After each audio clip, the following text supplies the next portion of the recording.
నీరులో ఎక్కడ చూసినా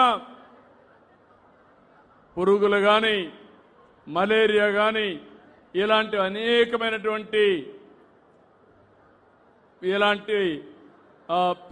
పెస్ట్లు వచ్చే పరిస్థితి వస్తుంది. అలాంటి మస్కిటోస్ వచ్చే పరిస్థితి వస్తుంది.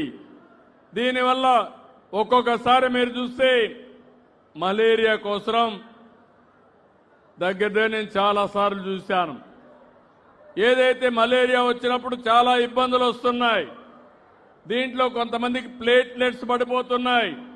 లక్షల రూపాయలు ఖర్చు పెడుతున్నారు.